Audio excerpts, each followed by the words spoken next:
In today's session, we're going to focus on the makeup of American society.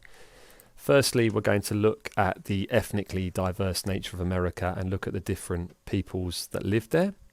And secondly, we're going to look at how, or think about how, those different groups may have come into conflict with each other. So firstly, there were a huge number of nationalities. In fact, in 1920, there were 103 different nationalities living in America. And on the Great Seal of the United States, there's a phrase, and you can see that in the mouth of the eagle, that says "E pluribus unum," which means from the many one.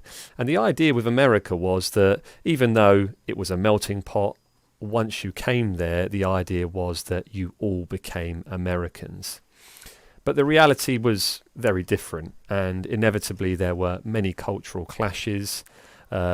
Often those people that had migrated to America ended up with the worst jobs, the poorest pay, and ultimately America was very hierarchical, and that means those families that had been there for the longest period of time tended to dominate American society. So on the next slide, I'm going to show you just some images of some of the major ethnic groups that lived in America. I'm just going to give you a moment to sort of look at the images and think about the ethnic group it may represent. So I'll just give you a moment to do that.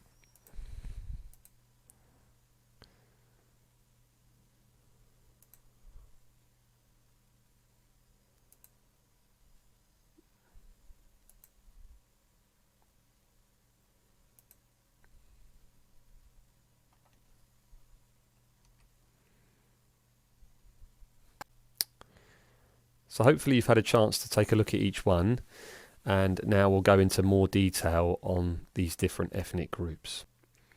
So firstly, old immigrants.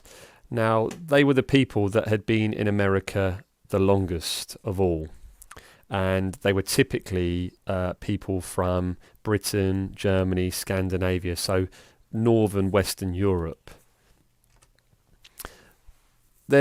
Because they were the sort of early immigrants that arrived, they tended to have the best jobs, the most money, and wield the most political power.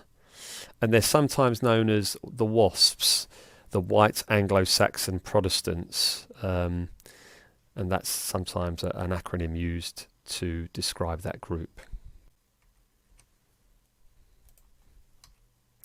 The second group is the Native American Indians. Now, these peoples were the indigenous group in American society. They originally lived across the whole of the North American continent.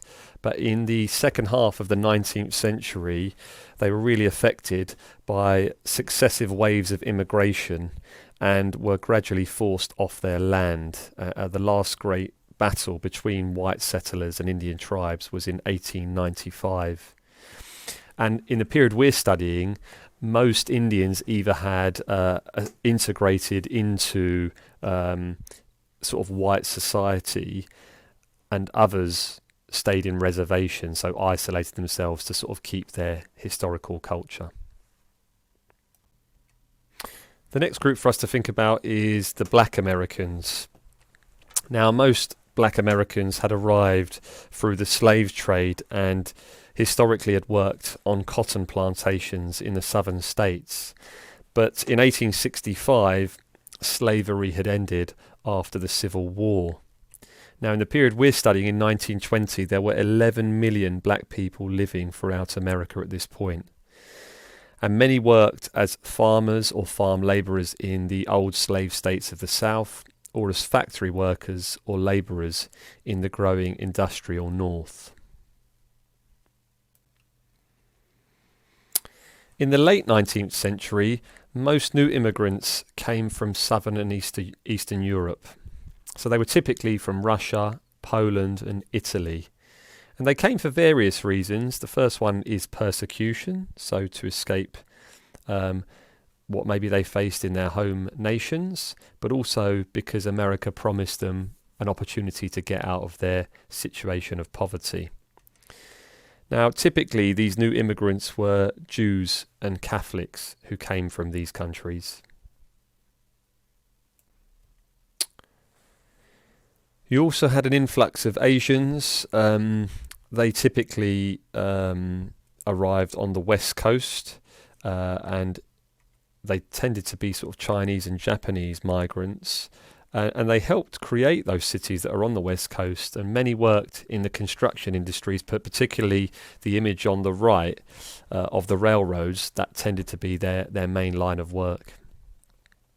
Finally, the Hispanic group. This was America was a really attractive prospect for them to come from South America, the likes of Mexico and Central America, because again there was opportunities there, hopefully, to get out of your poor situation that you may have faced. Now they're called Hispanics because they have that common shared language, so they all speak Spanish. And typically, if they weren't in urban centres, lots of them, especially the Mexicans, tended to work as cowboys on the great cattle ranches in the West. Having looked at all of the major ethnic groups, then it's important to start to think about the question, how did this ethnic diversity cause conflict in America? And it's something we'll address in class, but a century on, you still have ethnic issues in America, or ethnic diversity causing conflict in various ways. And I just want to sort of bring to your attention the 2016 election, where Trump won narrowly from Hillary Clinton. And just look at the voting statistics here, and which way the white voters tended to go and which way the other ethnic groups tended to go. And you can see there's a real divide, a marked divide in American society between those different ethnic groups. And if I take you on to sort of what things are looking like for the upcoming election in 2020, again, this is a real sort of talking point in America, and as part of their campaigns, both the Republicans and the Democrats will target specific ethnic groups, knowing that their votes may make a huge difference in the outcome of the election. So definitely there's some parallels to be made, and hopefully knowing a bit more about each of these ethnic groups and the makeup of them and how they ended up in America, we can take that forward in class and discuss in greater detail.